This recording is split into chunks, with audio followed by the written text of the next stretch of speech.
भगवान कपिल द्वारा भक्ति की व्याख्या देवदूतिरुवाच लक्षण महदादीना प्रकृते पुरुषस्य च स्वरूप लक्ष्यते पांचमीशायन तत्पारमार्थिकम एक यथासाख्येषु कथित्य न्यूल तत्प्रचक्षते। भक्तियोगस्य में मार्ग बूही विस्तृशः प्रभो। दो शब्दार्थ। देवहूति ने जिज्ञासा की, हे प्रभु, आप सांख्य दर्शन के अनुसार संपूर्ण प्रकृति तथा आत्मा के लक्षणों का अत्यंत वैज्ञानिक रीति से पहले ही वर्णन कर चुके हैं। अब मैं आपसे प्रार्थना करूंगी कि आप भक्ति के मार्ग की व्याख्या करें, जो समस्त दार्शनिक प्रणालियों की चरम परिणति है।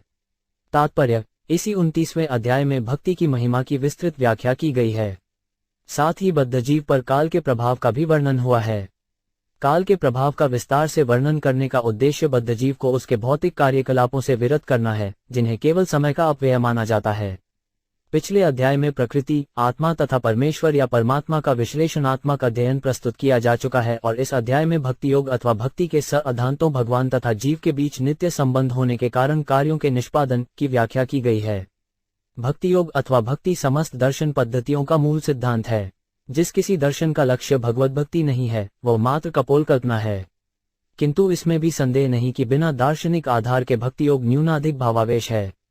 मनुष्य दो प्रकार के होते हैं। कुछ लोग स्वयं को बौद्धिक रूप से उन्नत मानते हैं और केवल चिंतन तथा ध्यान करते हैं, और दूसरे लोग वे हैं जिनके कथन का कोई दार्शनिक आधार नहीं होता। इनमें से किसी को भी जीवन का उच्चतम लक्ष्य प्राप्त नहीं हो सकता, और यदि हो भी तो अनेकानेक वर्ष लग जाते हैं। इसलिए वैदिक साहित्य का सुझाव है कि परमेश्वर, जीव तथा इन दोनों का शाश्वत संबंध, ये तीन तत्व हैं, और जीवन का उद्देश्य भक्ति के सिद्धांतों का पालन करते हुए अंततः पूर्णतया भगवत भक्ति तथा भगवत प्रेम के साथ परमेश्वर के धाम को प्राप्त करना है। सांख्य दर्शन सारे जगत का विश्लेषणात्मक अध्ययन है। मनुष्य को हर वस्तु की प्रकृति तथा उसके गुणों का परीक्षण करके समझना होता है। ये ज्ञानार्जन कहलाता है। किंतु मनुष्य को जीवन का लक्ष्य या ज्ञानार्जन के मूल सिद्धांत भक्ति योग को प्राप्त किए बिना मात्र ज्ञानार्जन ही नहीं करते रहना चाहिए। यदि हम भक्ति योग का परित्याग करके वस्तुओं की प्रकृति के विषय में विश्लेषणात्मक अध्ययन करते रहते हैं, तो इसका परिणाम कुछ भी नहीं निकलेगा। भागवत में कहा गया है कि ऐसा कार्य धान कूटने के समान है। यदि धान में से चावल, अन्न निकाल लिया जाए तो भूस कूटने से क्या लाभ। प्रकृति, जीव तथा परमात्मा के वैज्ञानिक अध्ययन से भगवत भक्ति का मूल सिद्धांत समझा जा सकता है। विरागो यान पुरुषो भगवन् सर्वतो भवेत् आचुष्क जीवलोकस्य विविशा मत संस्कृति। तीन शब्दार्थ। देवहूति ने आगे कहा, हे प्रभु, कृपया मेरे तथा जन साधारण दोनों के लिए जन्म मरण की निरंतर चलने वाली प्रक्रिया का विस्तार से वर्णन करें, जिससे ऐसी विपदाओं को सुनकर हम इस भौतिक जगत के कार्यों से विरक्त हो सकें। तात्पर्य: इस श्लोक में संस्कृति शब्द अत्यंत महत्वपूर्ण है। श्रेय सती का अर्थ है भगवान की ओर अग्रसर होने का प्रशस्त मार्ग, और संस्कृति का अर्थ है जन्म मरण के पथ पर संसार के गहनतम भाग की ओर निरंतर यात्रा। जिन लोगों को इस जगत, ईश्वर तथा उनके वास्तविक घनिष्ठ संबंध का ज्ञान नहीं है, वे सभ्यता की भौतिक प्रगति के नाम पर संसार के अंधकार में क्षेत्र की ओर बढ़ रहे हैं। संसार के अंधकार में क्षेत्र में प्रविष्ट होने का अर्थ है मनुष्य योनि के अतिरिक्त अन्य योनियों में प्रवेश करना। अज्ञानी पुरुष यह नहीं जानते कि इस जीवन के पश्चात वे प्रकृति की मुट्ठी में होंगे और उन्हें ऐसा जीवन दिया जा सकता है जो रुचिकर न हो। जीव को किस तरह विभिन्न प्रकार के शरीर प्राप्त होते हैं, इसका वर्णन अगले अध्याय में किया जाएगा। जन्म तथा मृत्यु में शरीरों का निरंतर परिवर्तन संग्रार कहलाता है। देवहूति अपने यशस्वी पुत्र कपिल मुनि से प्रार्थना करती हैं कि जे इस निरंतर यात्रा की व्याख्या करें, जिससे बद्धजीवों को पता चले कि वे भक्ति योग के मार्ग को न समझने के कारण पतन के मार्ग की ओर अग्रसर हो रहे हैं।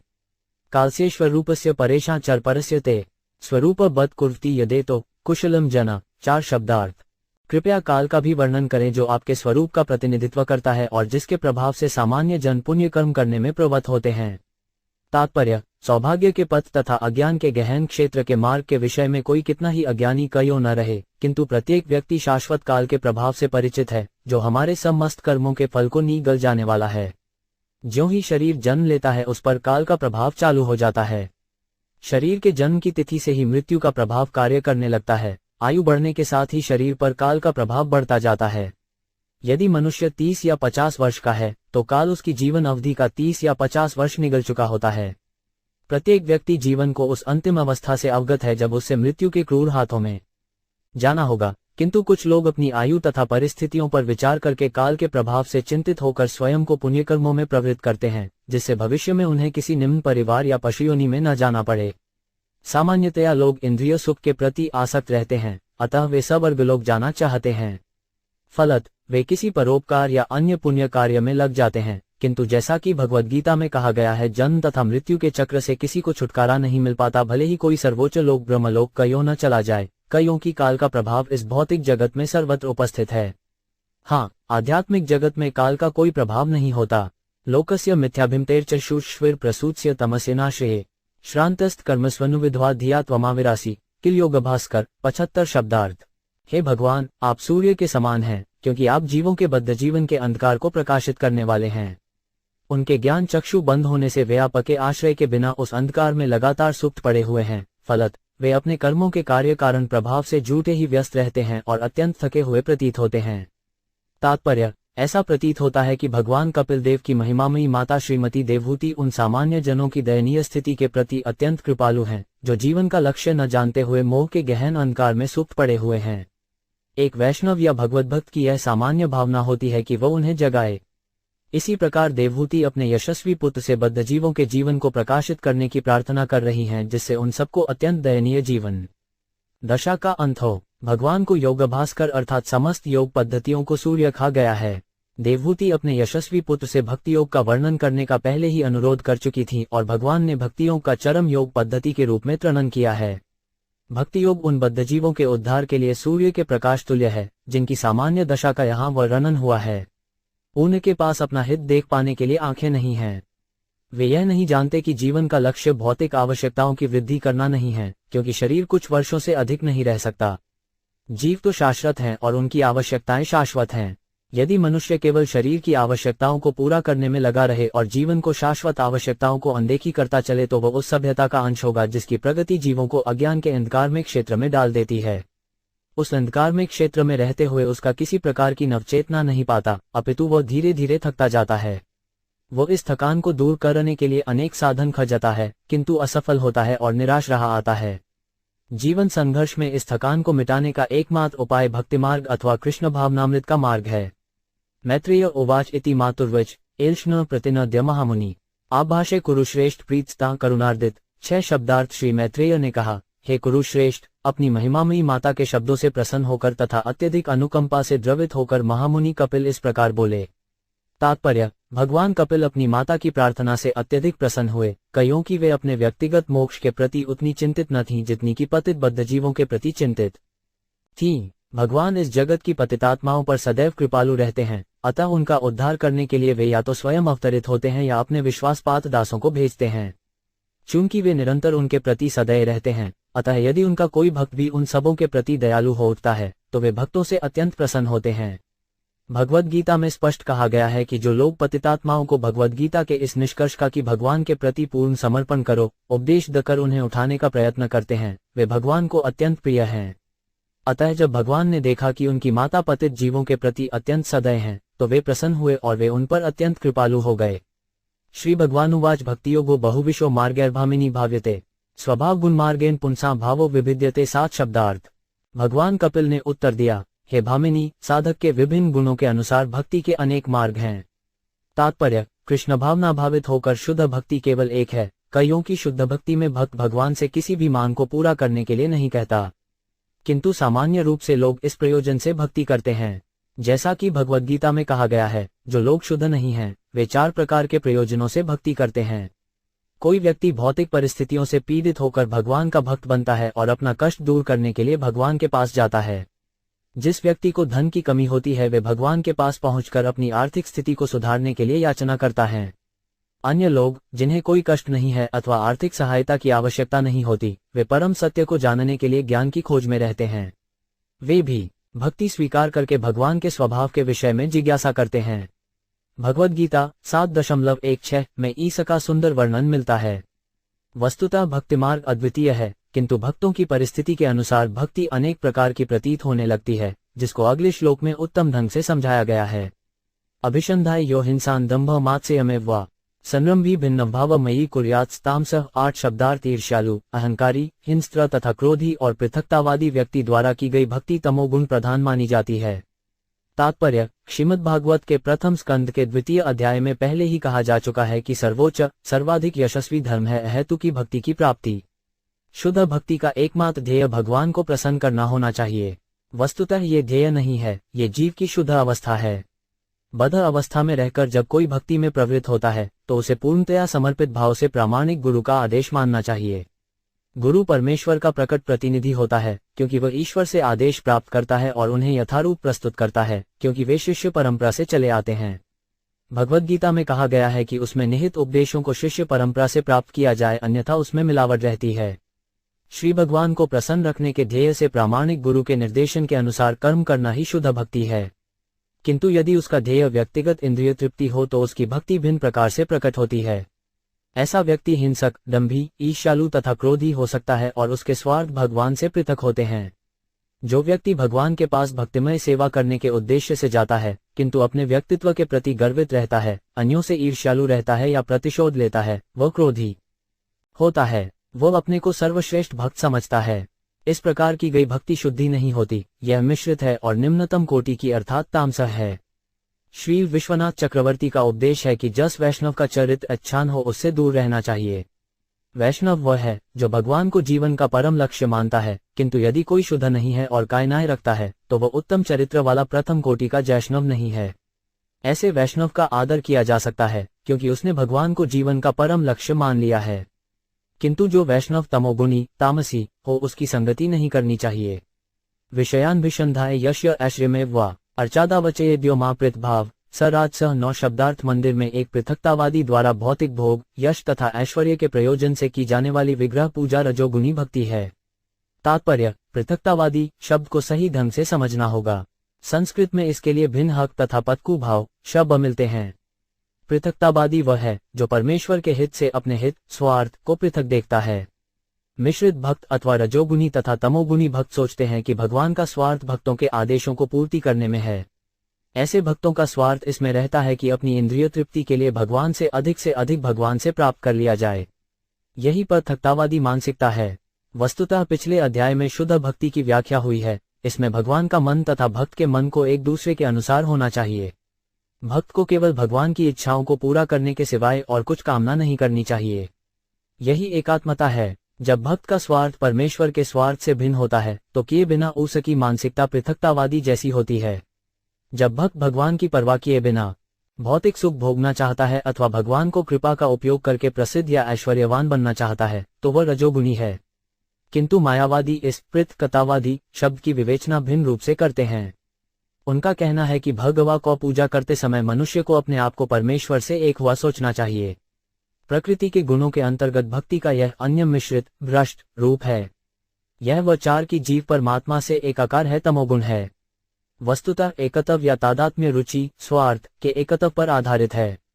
शुद्ध भक्त का एकमात्र स्वार्थ है परमेश्वर के लिए कर्म करना। जब व्यक्ति का रंचमात्र भी व्यक्तिगत स्वार्थ निहित होता है तो उसकी भक्ति त्रिगुण से मिश्रित होती है।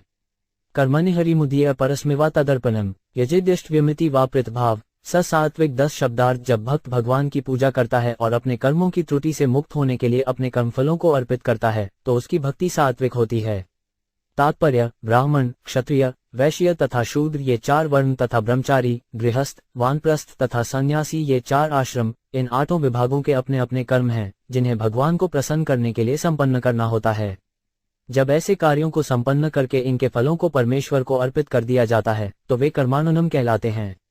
यदि कोई त्रुटि रह जाती है तो इस अर्पण से वो पूरी हो जाती है। किंतु यदि यह अर्पण शुद्ध भक्ति में न होकर सतोगुण में हो तो स्वार्थ भिन्न हो जाता है। चारों आश्रम तथा चारों वर्ण अपने अपने व्यक्तिगत स्वार्थों के अनुसार किसी न किसी लाभ के लिए कर्म करते हैं। अतः ऐसे कर्म सतोगुण में होते हैं। इनकी गणना शुद्ध भक्ति की श्रेणी में नहीं की जा सकती। जैसा कि रूप गोस्वामी ने कहा है, शुद्ध भक्ति समस्त भौतिक इच्छाओं से रहित होती है। अन्याभिलाषिता शून्यम। व्यक्तिगत या भौतिक स्वार्थ के लिए यह बहाना नहीं हो सकता। भक्ति संबंधी कर्मों को सकौम कर्मों तथा याहच्छिक अनुभववादी दार्शनिक चिंतन से परे होना चाहिए। शुद्ध भक्ति समस्त भौतिक गुणों से परे होती है। तमो, रजो तथा सतोगुण के अधीन भक्ति को 9 श्रेणियों में विभाजित किया जा सकता है। भक्ति संबंधी कार्यों को 9 प्रकारों में विभाजित किया जाता है: श्रवण, कीर्तन, स्मरण, पूजन, अर्चन, सेवा तथा समर्पण, और इनको पुनः 3 गुणात्मक श्रेणियों में बांटा जा सकता है। इस प्रकार श्रवण के तमो, रजो तथा सतोगुण के अधीन विभाग हो सकते हैं। इसी प्रकार गुणों के भी 3 विभाग हैं। 3 गुणित 9 बराबर 27, और जब फिर इसे 3 से गुणा करते हैं तो 81 आता है। मनुष्य को शुद्ध भक्ति के स्तर तक पहुंचने के लिए ऐसी समस्त मिश्रित भक्ति को पार कर जाना होता है, जैसा कि अगले श्लोकों में बताया गया है। मद्गुण श्रुति मात्रेण मयि सर्वगुहाशये मनोगतिर्विच्छिन्ना यथा गड्ढाब्सो 5 मबुधौ 11 लक्षणा भक्तियोगस्य निर्गुणस्य जुवाहतम अहेतुय व्यवहिता या भक्ति पुरुषोत्तम में 12 शब्दार्थ। जब मनुष्य का मन प्रत्येक व्यक्ति के हृदय के भीतर वास करने वाले भगवान के दिव्य नाम तथा गुणों के श्रवण की ओर तुरंत आकृष्ट हो जाता है तो निर्गुण भक्ति का प्राकट्य होता है। जिस प्रकार गंगा का पानी स्वभावतः समुद्र की ओर बहता है, उसी प्रकार ऐसा भक्तिमय आहवाद बिना रोक टोक के परमेश्वर की ओर प्रवाहित होता है। तात्पर्य, इस निर्गुण शुद्ध भक्ति का मूल सिद्धांत ईश्वर का प्रेम है। मद्गुण श्रुति मात्रेण का अर्थ है भगवान के दिव्य गुणों के श्रवण मात्र से ये गुण निर्गुण कहलाते हैं। परमेश्वर प्रकृति के गुणों से अकलुषित हैं, अतः शुद्ध भक्त के लिए आकर्षक हैं। ऐसा आकर्षण प्राप्त करने के लिए ध्यान के अभ्यास की आवश्यकता नहीं होती। शुद्ध भक्त पहले से ही दिव्य अवस्था को प्राप्त रहता है और उसके तथा परमेश्वर के बीच का आकर्षण सहज होता है, जिसकी तुलना समुद्र की ओर प्रवाहित होने वाली गंगा नदी से की जा सकती है। गंगा जल के प्रवाह को किसी तरह रोका नहीं जा सकता। इसी प्रकार भगवान के दिव्य नाम, रूप तथा लीलाओं के प्रति शुद्ध भक्त के आकर्षण को किसी भौतिक परिस्थिति के द्वारा रोका नहीं जा सकता। इस प्रसंग में अविच्छिन्न शब्द अत्यंत महत्वपूर्ण है। इसका अर्थ है तारांकन, बिना रुकावट के। शुद्ध भक्त के भक्ति प्रवाह को कोई भौतिक परिस्थिति रोक नहीं सकती। अहेतुकी शब्द का अर्थ बिना कारण है। एक शुद्ध भक्त भगवान की प्रेममयी सेवा किसी कारणवश या भौतिक अथवा आध्यात्मिक लाभ के वशीभूत होकर नहीं करता। विशुद्ध भक्ति का ये पहला लक्षण है। अन्याभिलाषिता श्रृण्यय, भक्ति द्वारा उसे किसी इच्छा की पूर्ति नहीं करनी होती। ऐसी भक्ति पुरुषोत्तम के अतिरिक्त अन्य किसी के निमित्त नहीं होती। कभी कभी क्षतज्ञ भक्त अनेक देवताओं के प्रति यह सोचकर भक्ति प्रदर्शित करते हैं कि देवताओं के ये रूप भगवा के समरूप हैं, किंतु यहाँ इसका विशेष रूप से उल्लेख है कि भक्ति केवल भगवान नारायण, विष्णु या कृष्ण के निमित्त होती है, अन्य किसी के लिए नहीं। अव्यवहिता का अर्थ है बिना विश्राम के। शुद्ध भक्त को बिना विश्राम के 24 घंटे भगवान की सेवा में लगे रहना चाहिए। उसका जीवन ऐसा ढल जाता है कि उसका प्रत्येक क्षण भगवान की किसी न किसी प्रकार की भक्ति में बीतता है। अव्यवहिता का दूसरा अर्थ यह है कि भक्त तथा भगवान के स्वार्थ एक ही स्तर पर होते हैं। भक्त का स्वार्थ परमेश्वर की इच्छा पूर्ति के अतिरिक्त और कुछ नहीं है। भगवान के प्रति ऐसी ऐच्छिक सेवा दिव्य होती है और प्रकृति के गुणों द्वारा कभी कलुषित नहीं होती। ये शुद्ध भक्ति के लक्षण हैं और शुद्ध भक्ति प्रकृति के सारे कलुषों से मुक्त होती है। सालोक्य साहित्य सामीप्य सारूप्यक्वम्प्युत दीयमान्न न गृहंती विना मत्सेवनन जना। 13 शब्दार्थ। शुद्ध भक्त सालोक्य, साष्टी, सामीप्य, सारूप्य या एकत्व में से किसी प्रकार का मोक्ष स्वीकार नहीं करते, भले ही ये भगवान द्वारा कईयों न दिए जा रहे हों। तात्पर्य, भगवान चैतन्य हमें शिक्षा देते हैं कि किस प्रकार भगवान के प्रति स्वतः स्फूर्त प्रेम के साथ भक्ति करनी चाहिए। शिक्षाष्टक में वे भगवान से प्रार्थना करते हैं, हे प्रभु, मैं आपसे न तो कोई संपत्ति चाहता हूँ, न ही मैं सुंदर पत्नी चाहता हूँ और न अनेक अनुयायी चाहता हूँ। मैं आपसे इतना ही चाहता हूँ कि जन्म जन्मांतर आपके चरण कमलों का शुद्ध भक्त बना ही रहूं। भगवान चैतन्य की स्तुतियों एवं श्रीमद् भागवत के कथनों में साम्य है। चैतन्य महाप्रभु प्रार्थना करते हैं जन्म जन्मांतर, जो इस बात का सूचक है कि शुद्ध भक्त जन्म तथा मृत्यु की समाप्ति भी नहीं चाहता।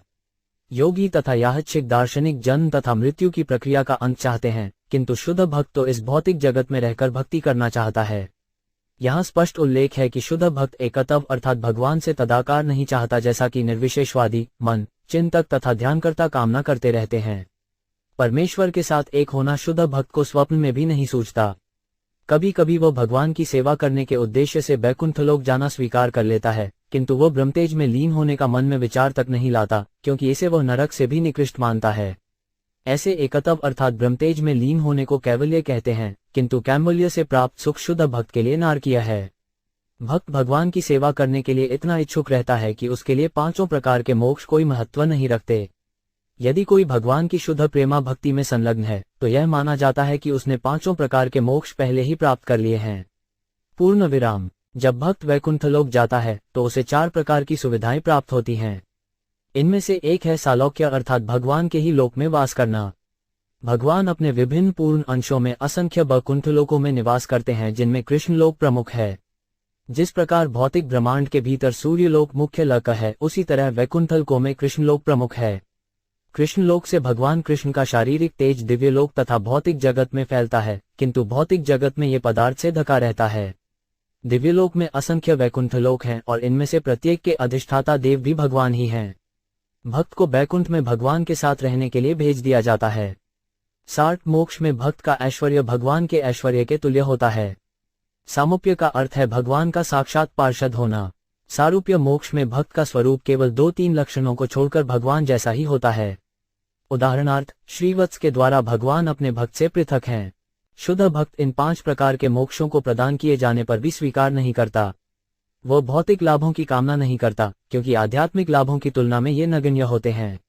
जब प्रहलाद महाराज को भौतिक लाभ प्रदान किया जा रहा था, तो वे बोले, हे प्रभु, मैं देख चुका हूं कि मेरे पिता को सभी प्रकार के भौतिक लाभ प्राप्त थे, यहाँ तक कि देवता भी उनके ऐश्वर्य से भयभीत रहते थे, फिर भी आपने एक क्षण में उनके जीवन का तथा उनकी सारी संपन्नता का अंत कर दिया। भक्त के लिए भौतिक या आध्यात्मिक संपन्नता कोई महत्व नहीं रखती। उसकी एकमात्र आकांक्षा भगवान की सेवा करने की होती है। यही सर्वोच्च सुख है। स एवं भक्तियोगाख्य आत्यंतिक उदाहतः येन त्रिवृज्य त्रिगुण मद्भावायोपपद्यते। 14 शब्दार्थ।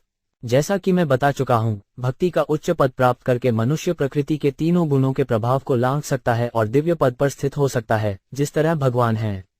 तात्पर्य, निर्विशेषतादी चिंतकों के अग्रणी माने जाने वाले श्रीपाद शंकराचार्य ने भगवद्गीता की अपनी टीका प्रारंभ में स्वीकार किया कि भगवान नारायण भौतिक सृष्टि से परे हैं, उन्हें छोड़कर प्रत्येक वस्तु भौतिक सृष्टि के भीतर है।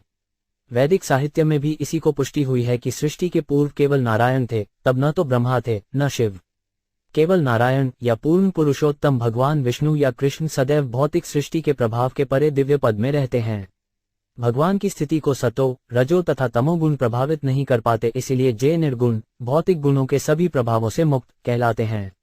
यहाँ पर इसी तथ्य की पुष्टि भगवान कपिल द्वारा दी गई है। जो शुद्ध भक्ति में स्थित है, वह भगवान के ही समान दिव्य पद पर स्थित है। जिस प्रकार भगवान प्रकृति गुणों के प्रभाव से अप्रभावित रहते हैं, उसी तरह उनके शुद्ध भक्त भी हैं।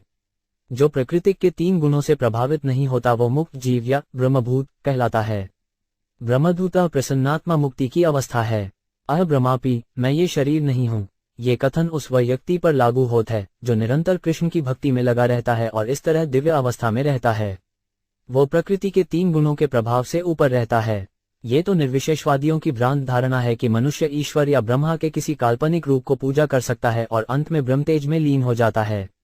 निस्संदेह परमेश्वर के शारीरिक ब्रह्म तेज में लीन होना भी मोक्ष है, जैसा कि पिछले श्लोक में कहा गया है।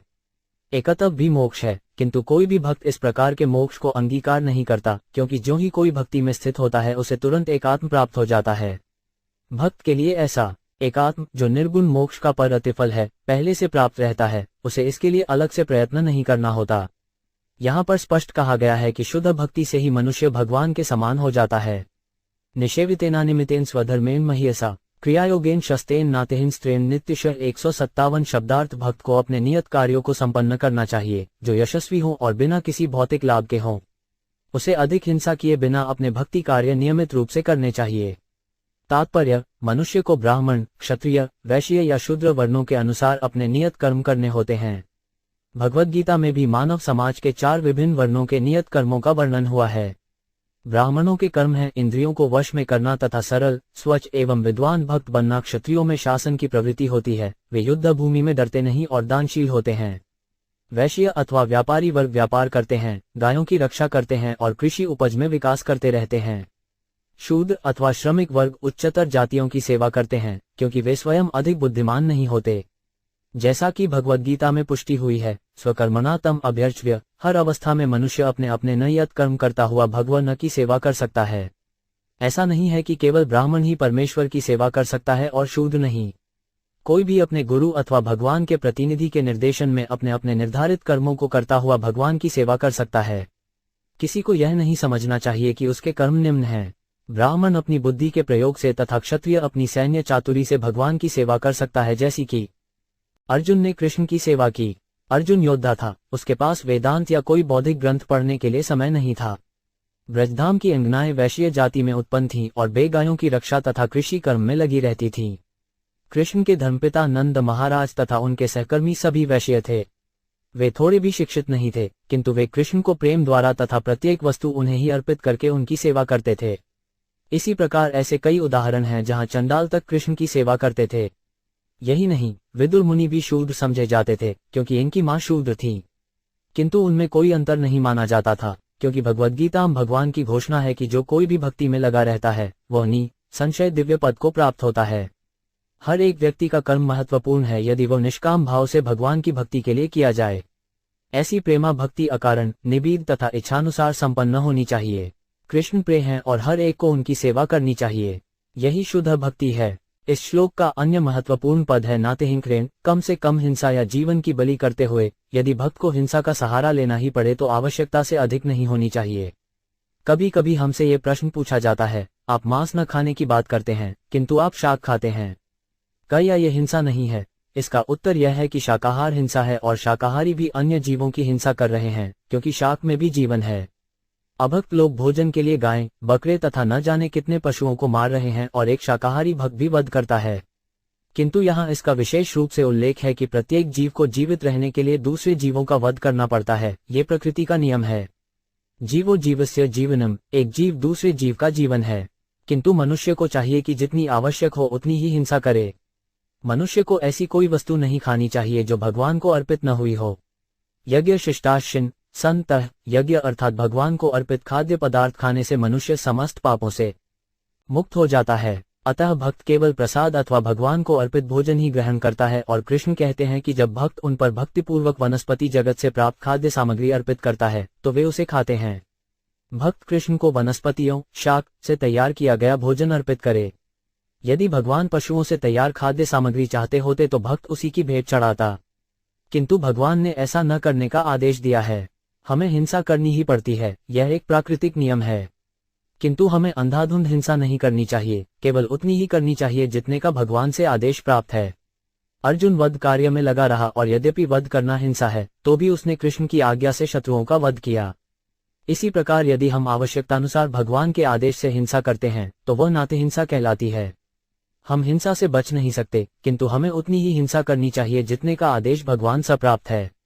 मद्विष्णु दर्शन स्पर्श पूजा स्तुत्यभिवंदने भूतेषु मद्भावन्या सत्वेना सुरुमेन च 16 शब्दार्थ। भक्त को नियमित रूप से मंदिर में मेरी प्रतिमा का दर्शन करना, मेरे चरण कमल स्पर्श करना तथा पूजन सामग्री एवं प्रार्थना अर्पित करना चाहिए। उसे सात्विक भाव से वैराग्य दृष्टि रखनी चाहिए और प्रत्येक जीव को आध्यात्मिक दृष्टि से देखना चाहिए। तात्पर्य, भक्त के कार्यों में से एक है मंदिर पूजा। नवदीक्षितों के लिए इसकी संस्तुति की जाती है, किंतु जो उन्नत हो चुके हैं उन्हें मंदिर पूजा के प्रति आनाकानी नहीं करनी चाहिए। मंदिर में भगवान की उपस्थिति एक नवदीक्षित तथा एक उन्नत भक्त के लिए एक सी नहीं होती। एक नवदीक्षित अर्चाग्रह भगवान की प्रतिमा को मूल भगवान से भिन्न मानता है, वह इसे देवता विग्रह के रूप में भगवा का स्वरूप मानता है। किंतु उन्नत भक्त मंदिर के विग्रह देवता को परमेश्वर करके मानता है। वह भगवान के मूल रूप तथा मंदिर के भगवान के अर्चाग्रह या प्रतिमा में कोई अंतर नहीं देखता।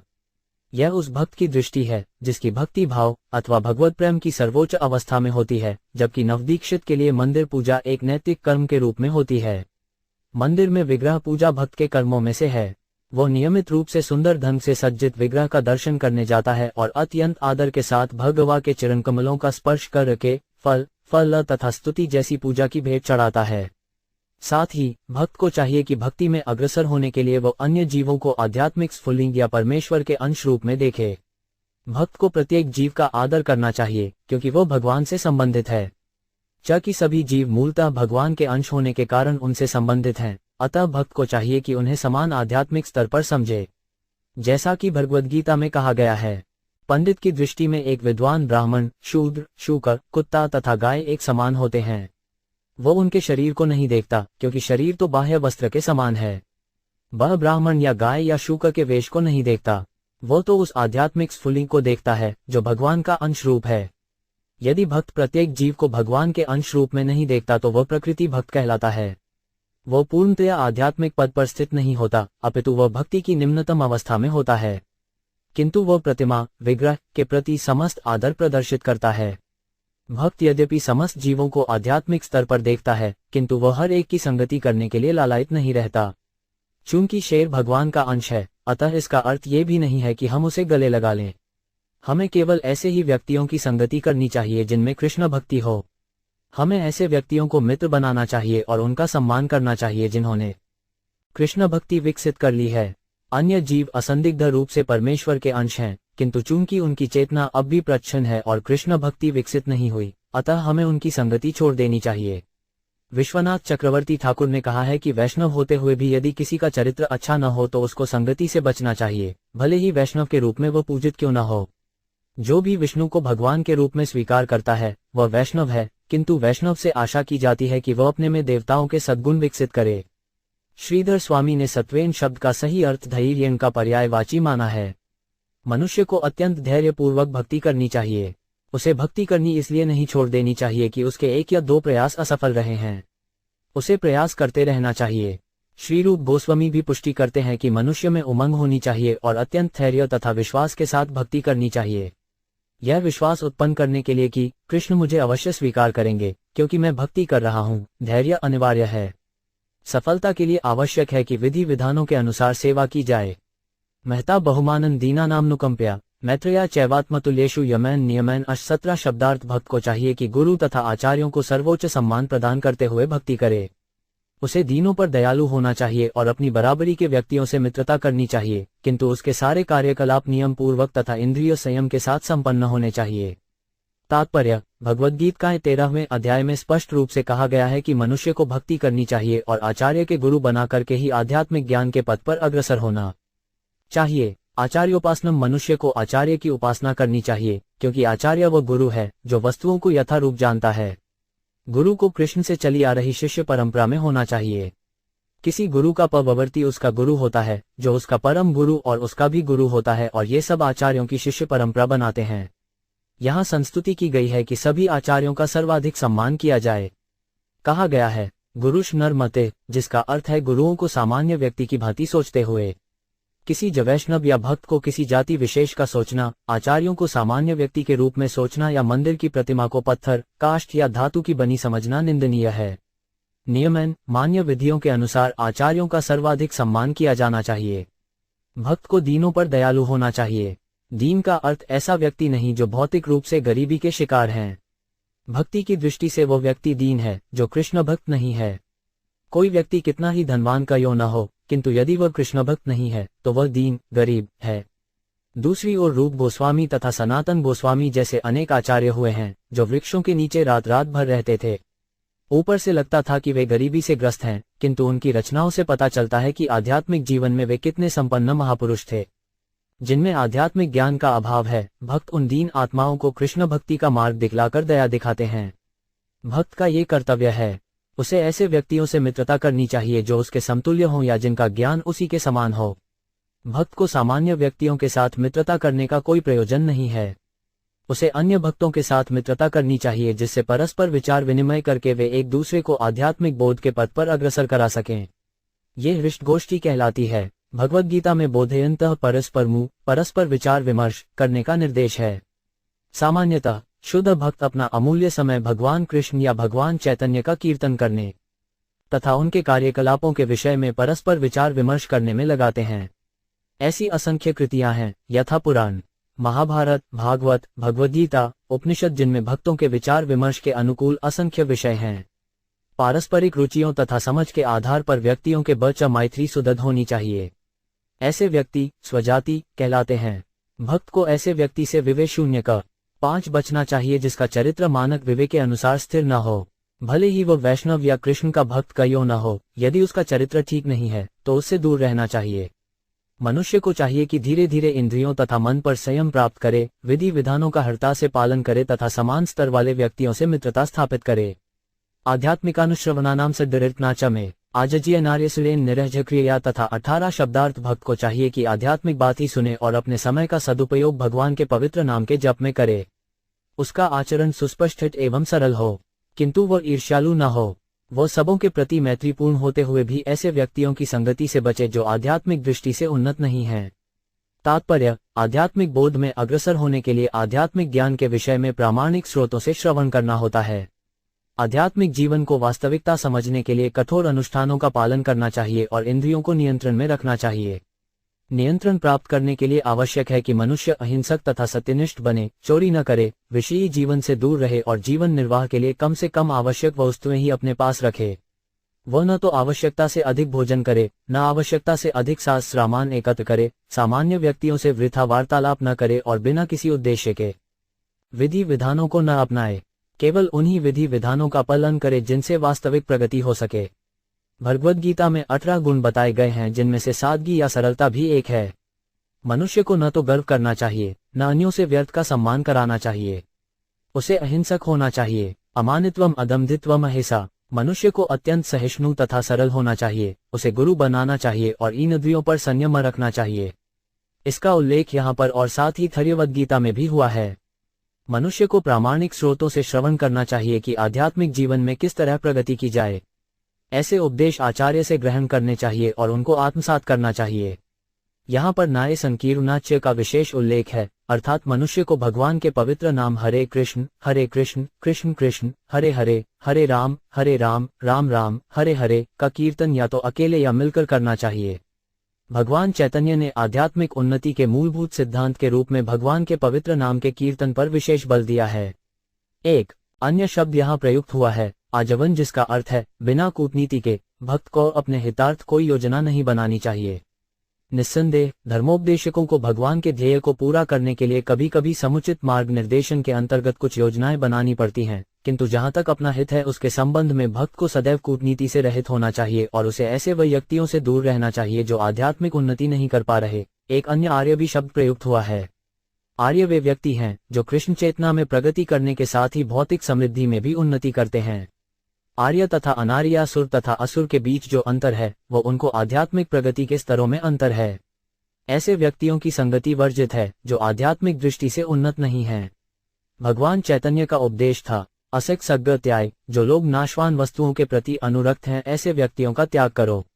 असत वह है जो भौतिक दृष्टि से अनुरक्त है, जो भगवान का भक्त नहीं है तथा स्त्रियों या भोग्य वस्तुओं के प्रति अत्यधिक आसक्त रहता है। वैष्णव दर्शन के अनुसार ऐसा व्यक्ति अप्रिय पात्र है। भक्त को अपनी कमाई पर गर्व नहीं होना चाहिए। भक्त के लक्षण है उसकी विनयशीलता तथा सहिष्णुता। भले ही वो आध्यात्मिक दृष्टि से कितना ही उन्नत क्यों न हो, वह सदैव विनीत तथा सहिष्णु बना रहता है, जैसा कि कविराज गोस्वामी तथा अन्य वैष्णवों ने अपने उदाहरणों द्वारा हमें शिक्षा दी है। चैतन्य महाप्रभु की शिक्षा थी कि मनुष्य को रास्ते की घास से भी अधिक विनीत तथा वृक्ष से भी अधिक सहिष्णु होना चाहिए। उसे न तो गर्व करना चाहिए, न झूठे ही फूला रहना चाहिए। इस प्रकार वो आध्यात्मिक जीवन में निश्चित रूप से प्रगति कर सकेगा। मद्धर्मनो गुणवेद परिसंशुद्ध आशय पुरुष्यात् साभ्येति श्रुतमात्र गुण ही मामू 19 शब्दार्थ। जब मनुष्य इन समस्त लक्षणों से पूर्णतया संपन्न होता है और इस तरह उसकी चेतना पूरी तरह शुद्ध हो लेती है, तो वह मेरे नाम या मेरे दिव्य गुण के श्रवण मात्र से तुरंत ही आकर्षित होने लगता है। तात्पर्य, इस उपदेश के प्रारंभ में ही भगवान ने अपनी माता को बताया कि मद्गुण श्रुति मात्रेण, मेरे भगवान नाम, गुण, रूप आदि के श्रवण मात्र से मनुष्य अनुरक्त हो जाता है। विभिन्न शास्त्रों द्वारा अनुमोदित विधि विधानों का पालन करने से मनुष्य समस्त दिव्य गुणों में पूर्ण योग्य बन जाता है। भौतिक संगति के कारण हमने जो कुछ अनावश्यक गुण विकसित कर लिए हैं, उस कल्मश से उपर्युक्त प्रक्रिया का पालन करके हम छूट सकते हैं। पिछले श्लोक में वर्णित दिव्य गुणों को विकसित करने के लिए हमें इन कल्मशग्रस्त गुणों से मुक्त होना चाहिए। यथा वातरथो ग्रामावृदे गंध आश्यात एवं योगरत चेत आत्मान्विकारी यद 20 शब्दार्थ। जिस प्रकार वायु का रथ गंध को उसके स्रोत से ले जाता है और तुरंत घानेन्द्रिय तक पहुंचाता है, उसी प्रकार जो व्यक्ति निरंतर कृष्ण भावना भावित भक्ति में संलग्न रहता है, वह सर्वव्यापी परमात्मा को प्राप्त कर लेता है। तात्पर्य, जिस तरह उद्यान के फूलों की सुगंध को ले जाने वाला समीर तुरंत प्राणेन्द्रिय तक पहुंच जाता है, उसी प्रकार भक्ति भाव से सिक्त चेतना भावना परमेश्वर के दिव्य अस्तित्व तक पहुंच जाती है, क्योंकि भगवान अपने परमात्मा रूप में सर्वत्र प्रत्येक जीव के हृदय में विद्यमान रहते हैं। थैवद गीता में कहा गया है कि भगवान क्षेत्रज्ञ हैं, इस शरीर के भीतर विद्यमान हैं, किंतु एक ही समय वे अन्य शरीर में भी रहते हैं। चूंकि अमुक आत्मा किसी अमुक शरीर में ही विद्यमान रहता है, अतः जब अन्य आत्मा उसका साथ नहीं देता तो वह बदल जाता है, किंतु परमात्मा समान रूप से सर्वत्र विद्यमान रहता है। व्यष्टि आत्माएं विरोधी हो सकती हैं, किंतु हर शरीर में विद्यमान होने के कारण परमात्मा अभिकारी अर्थात अपरिवर्तनशील कहलाता है। जब व्यपष्टि आत्मा कृष्ण भक्ति से सिक्त हो जाता है, तभी वह परमात्मा की उपस्थिति को समझ सकता है। भगवद्गीता में पुष्टि की गई है कि कृष्ण भावनामृत से पूरित व्यक्ति ही भगवान को या तो परमात्मा या परम पुरुष के रूप में जान सकता है। भक्त्या माय अभिजानाति अहम सर्वेषु भूतेषु भूतात्मावस्थित सदा तमवज्ञाय मामर्त्य कुरुतेदनविडम्बनम 29 शब्दार्थ। मैं प्रत्येक जीव में परमात्मा रूप में स्थित हूँ। यदि कोई परमात्मा सर्वत्र है इसकी उपेक्षा या अवमानना करके अपने आप को मंदिर के विग्रह पूजन में लगाता है, तो ये केवल स्वांग्या दिखावा है। तात्पर्य, विशुद्ध चेतना में या कृष्ण भावना भावित होने पर मनुष्य को सर्वत्र कृष्ण ही कृष्ण दिखते हैं। अतः यदि कोई मंदिर में विग्रह पूजा में ही लगा रहता है और अन्य जीवों को मान्यता नहीं देता तो वह भक्ति को निम्नतम अवस्था में होता है। जो मंदिर में विग्रह पूजन करता है और अन्यों के प्रति सम्मान नहीं दिखाता वह भौतिक भक्त है और भक्ति की निम्नतम अवस्था में स्थित होता है। भक्त को चाहिए कि प्रत्येक वस्तु को कृष्ण से संबंधित समझे और उसी भाव से हर प्राणी की सेवा करें। हर वस्तु की सेवा करने का अर्थ है भगवान की सेवा में हर वस्तु को लगाना। यदि कोई व्यक्ति अबोध है और कृष्ण से अपने संबंध को नहीं जानता तो किसी सिद्ध भक्त को चाहिए कि उसे कृष्ण की सेवा में लगावे। ऐसा सिद्ध भक्त न केवल जीवों को अपितु हर वस्तु को कृष्ण की सेवा में लगा सकता है। यो मां सर्वेषु भूतेषु संतमात्मानमीभ्र हित्वार्चा भजते मौदयाधस्म्येव जुहोति सह 22 शब्दार्थ। जो मंदिरों में भगवान के विग्रह का पूजन करता है किंतु यह नहीं जानता कि परमात्मा रूप में परमेश्वर प्रत्येक जीव के हृदय में आसीन है, वह अज्ञानी है और उसकी तुलना उस व्यक्ति से की जाती है जो राख में आहुतियां डालता है। तात्पर्य, यहाँ स्पष्ट उल्लेख है कि भगवान परमात्मा के पूर्ण अंश रूप में समस्त जीवों में विद्यमान हैं। जीवों के कुल मिलाकर 84 लाख विभिन्न प्रकार के शरीर हैं और पूर्ण पुरुषोत्तम भगवान प्रत्येक शरीर में व्यष्टि आत्मा तथा परमात्मा के रूप में निवास कर रहा है। चूंकि प्रत्येक आत्मा परमेश्वर का अंश है, इस तरह भगवान हर शरीर में वास करता है और परमात्मा के रूप में वह साक्षी के रूप में भी रहता है। दोनों ही तरह से प्रत्येक जीव में ईश्वर की उपस्थिति अनिवार्य है। अतः जो लोग अपने को किसी धार्मिक संप्रदाय से संबद्ध मानते हैं किंतु हर जीव में तथा अन्यत्र सर्वत्र भगवान के अस्तित्व को स्वीकार नहीं करते, वे तमोगुण के अधीन हैं। यदि भगवान की सर्वव्यापकता के इस प्राथमिक ज्ञान के बिना कोई मंदिर, मस्जिद या गिरजाघर के अनुष्ठानों में ही अपने आप को लगाता है तो यह उसी तरह है जैसे कोई अग्नि में घी की आहुति न डालकर राख में डाल रहा हो। किंतु यदि वैदिक मंत्र तथा अन्य सारी परिस्थितियां अनुकूल हों और घी को राख में डाल दिया जाए तो ऐसा यज्ञ व्यर्थ होता है। दूसरे शब्दों में, भक्त को चाहिए कि किसी जीव की अवहेलना न करे। भक्त को जानना चाहिए कि जीव कितना ही तुच्छ क्यों न हो, भले ही वो चींटी हो, सब में ईश्वर उपस्थित है। अतः प्रत्येक जीव के साथ सदैव व्यवहार होना चाहिए और उसके साथ किसी प्रकार की हिंसा नहीं की जानी चाहिए। आधुनिक सभ्य समाज में नियमित कमलायत चल रहे हैं और वे विशेष प्रकार के धार्मिक सिद्धांत से समर्थित हैं। किंतु प्रत्येक जीव में ईश्वर को उपस्थिति को जाने बिना मानव सभ्यता को कोई भी तथाकथित प्रगति, चाहे आध्यात्मिक हो या भौतिक, तामसी समझी जाएगी। द्विषतः परकाय मां मानिनो भिन्न दर्शिनः भूतेषु बद्धवैरस्य न मनः शांतिमृच्छति। 23 शब्दार्थ। जो मुझे श्रद्धा अर्पित करता है किंतु अन्य जीवों से ईर्ष्यालु है, वो इस कारण पथकतावादी है। उसे अन्य जीवों के प्रति शत्रुतापूर्ण व्यवहार करने के कारण कभी भी मन की शांति प्राप्त नहीं हो पाती। तात्पर्य, इस श्लोक में भूतेषु बद्धवैरस्य अन्यों के प्रति शत्रुतापूर्ण तथा द्विषत परकाय अन्य के शरीर से ईर्ष्यालु, ये दो वाक्यांश महत्वपूर्ण हैं। जो व्यक्ति अन्यों के प्रति द्वेष भाव या शत्रुता रखता है वो कभी सुखी नहीं रहता। अतः भक्त की दृष्टि परिपूर्ण होनी चाहिए। उसे शारीरिक उपाधियों को अनदेखी करते हुए परमेश्वर के अंश तथा परमात्मा के रूप में साक्षात भगवान की उपस्थिति देखनी चाहिए। यही शुद्ध भक्त की दृष्टि है। भक्त द्वारा किसी जीव की बाह्य शारीरिक अभिव्यक्ति की उपेक्षा की जाती है। यहाँ यह व्यक्त हुआ है कि भगवान बद्ध जीवों के उद्धार के लिए सदैव उत्सुक रहते हैं। भक्तों से अपेक्षा की जाती है कि वे भगवान के उद्देश्य या उनकी इच्छा को ऐसे बद्ध जीवों तक ले जाएंगे और उन्हें कृष्ण भावनामृत से आलोकित करेंगे। इस प्रकार वे दिव्य भौतिक जीवन तक उठ सकते हैं और उनके जीवन का उद्देश्य सफल हो सकता है। निज नदे जो जीव मनुष्य से निम्न हैं, उनके लिए ऐसा संभव नहीं है, किंतु मानव समाज में तो ये संभव है कि सभी प्राणियों को कृष्ण भक्ति से आलोकित किया जा सके। यहाँ तक कि मनुष्य से निम्न प्राणी भी अन्य विधियों से कृष्ण भक्ति तक ऊपर उठाए जा सकते हैं। उदाहरणार्थ, चैतन्य महाप्रभु के परम भक्त शिवानंद सेन ने एक कुत्ते का प्रसाद खिलाकर उद्धार किया। यहाँ तक कि अज्ञानी जन समुदाय तथा पशुओं को प्रसाद वितरित करने से उनको कृष्ण भक्ति तक उठने का अवसर मिल जाता है। वास्तव में ऐसा हुआ कि वही कुत्ता जब चैतन्य महाप्रभु को पुरी में मिला तो उसे भवबंधन से मुक्ति मिल गई। यहाँ यह विशेष रूप से उल्लेख है कि भक्त को सभी प्रकार की हिंसा, जीव हिंसा से मुक्त होना चाहिए। भगवान चैतन्य ने संस्तुति की है कि भक्त को किसी जीव की हिंसा नहीं करनी चाहिए। कभी कभी यह प्रश्न उठाया जाता है कि की वनस्पतियों में भी जीवन है और भक्तगण शाक खाते हैं, तो क्या यह हिंसा नहीं है? किंतु पहले तो ये कि वृक्ष से कुछ पत्तियां, टहनियां या फल तोड़ने लेने से वो वृक्ष मरता नहीं। इसके अतिरिक्त जीव हिंसा का अर्थ है कि चूंकि प्रत्येक जीव को अपने पूर्व कर्म के अनुसार विशेष शरीर धारण करना पड़ता है, भले ही प्रत्येक जीव शाश्वत हो, अतः उसे अपने क्रमिक विकास से विचलित नहीं होना चाहिए। भक्त को भक्ति संबंधी सारे नियम यथावत पूरे करने होते हैं। उसे ये जानना चाहिए कि कोई जीव कितना ही क्षुद्र क्यों न हो, उसके भीतर भगवान उपस्थित हैं। भक्त को भगवान को इस सर्वव्यापकता को समझना चाहिए। अमुचावटे द्रव्यई क्रियोत्पन्यांगे।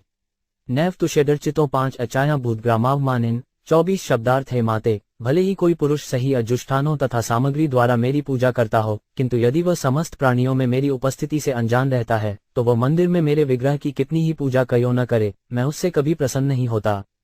तात्पर्य: मंदिर में अर्चा विग्रह पूजन के 64 विविध प्रकार हैं। विग्रह को अनेक वस्तुएं अर्पित की जाती हैं, कुछ बहुमूल्य तो कुछ कम मूल्यवान। भगवद्गीता में बताया गया है, यदि कोई भक्त मुझे एक छोटा सा फूल, एक पत्ती, कुछ जल या छोटा सा फल भी अर्पित करता है, तो मैं उसे स्वीकार कर लेता हूँ।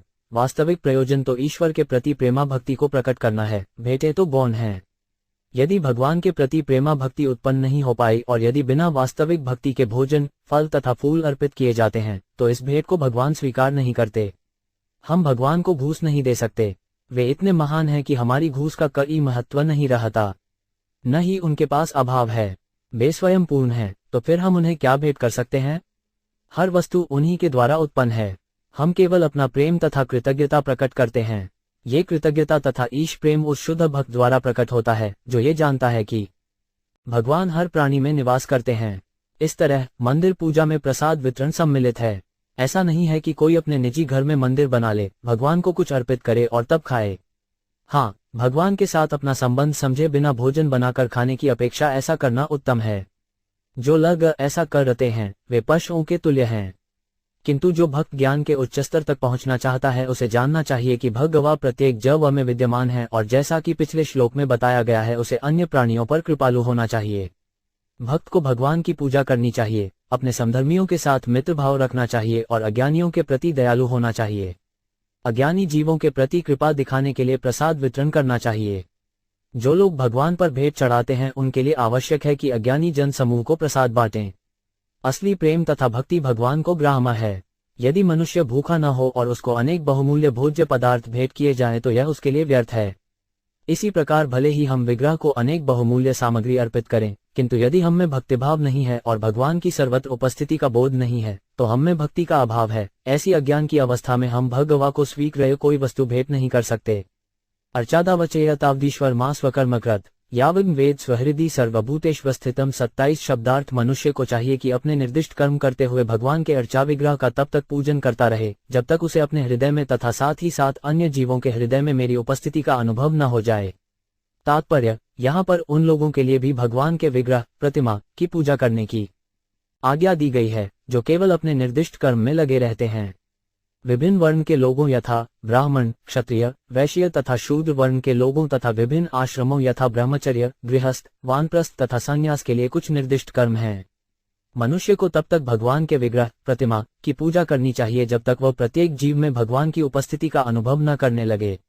दूसरे शब्दों में, उस मनुष्य को अपने कर्तव्यों को सही सही निभाने में ही संतुष्ट रहना चाहिए। उसे अपना तथा अन्य जीवों का भगवान के साथ जो संबंध है उसे अनुभव करना चाहिए। यदि वह इतना नहीं समझता तो ये समझना चाहिए कि भले ही वह अपना कर्म ठीक से निभा रहा हो, किंतु वह व्यर्थ ही श्रम कर रहा है। इस श्लोक में स्वकर्मकृत शब्द अत्यंत महत्वपूर्ण है। स्वकर्मकृत का अर्थ है ऐसा व्यक्ति जो अपने निर्दिष्ट कर्मों को पूरा करता है। ऐसा नहीं है कि जो भगवान का भक्त बन जाता है अथवा भक्ति करता है उसे अपने निर्दिष्ट कर्म बंद कर देने चाहिए। किसी को भक्ति के बहाने आलसी न बनना चाहिए, उसे निर्दिष्ट कर्मों के अनुसार भक्ति करनी है। स्वकर्मकृत बताता है कि मनुष्य को बिना लापरवाही के अपने निर्दिष्ट कर्म करने चाहिए। आत्मनिश्च परस्यापि यह करोत्यंतरोदरिम तस्य भिन्नदृशो मृत्युर्विदधे भयमुल्बनम। 26 शब्दार्थ। जो भी अपने में तथा अन्य जीवों के बीच भिन्न दृष्टिकोण के कारण तनिक भी भेदभाव करता है उसके लिए मैं मृत्यु की प्रज्वलित अग्नि के समान महान भय उत्पन्न करता हूँ। तात्पर्य: समस्त प्रकार के जीव के बीच अनेक शारीरिक भिन्नताएं हैं, किंतु भक्त को इस आधार पर एक जीव तथा दूसरे जीव में भेदभाव नहीं करना चाहिए। भक्त का दृष्टिकोण तो ये होना चाहिए कि समस्त प्रकार के जीवों में आत्मा तथा परमात्मा दोनों ही समान रूप से उपस्थित हैं। आत्मा सर्वभूतेषु भूतात्मान न कृतालयम अये दान मानाभ्यामैज्याभिनयन चक्षुपा। 27 शब्दार्थ। अतः दान तथा सत्कार के साथ ही साथ मैत्रीपूर्ण आचरण से तथा सबों पर एक सी दृष्टि रखते हुए मनुष्य को मेरी पूजा करनी चाहिए, क्योंकि मैं सभी प्राणियों में उनके आत्मा के रूप में निवास करता हूँ। तात्पर्य: लोगों की यह भ्रांति नहीं होनी चाहिए कि चूंकि परमात्मा हर प्राणी के हृदय में वास करता है इसलिए व्यष्टि आत्मा उसके तुल्य है। परमात्मा तथा आत्मा की समानता निर्विशेषवादियों के मन की उपज है। यहाँ स्पष्ट उल्लेख है कि आत्मा को भगवान के संबंध में ही मान्यता देनी चाहिए। आत्मा की पूजा विधि यहाँ इस प्रकार बताई गई है कि या तो दान देकर या पृथकतावादी दृष्टिकोण से मुक्त होकर मैत्री भाव से आचरण किया जाए। कभी कभी निर्विशेषवादी बेचारे आत्मा को दरिद्र नारायण के रूप में मान लेते हैं, जिसका अर्थ है भगवान नारायण दरिद्र गरीब हो गए हैं। यह विरोधाभास है। भगवान सर्व ऐश्वर्यों से परिपूर्ण हैं। वे किसी दरिद्र आत्मा के साथ अथवा पशु तक के साथ रहना स्वीकार कर लेंगे, किंतु इसका अर्थ यह नहीं कि वे दरिद्र हो गए हैं। यहाँ पर संस्कृत के दो शब्द आए हैं, मान तथा दान। मान श्रेष्ठ का सूचक है और दान उसको बताता है जो दान देता है या किसी कनिष्ठ पर दया दिखाता है। हम भगवान को ऐसा निम्न व्यक्ति नहीं मान सकते जो हमारे दान पर आश्रित हो। जब हम दान देते हैं तो सदैव अपने से निम्न भौतिक या आर्थिक अवस्था वाले को देते हैं। दान कभी धनी व्यक्ति को नहीं दिया जाता।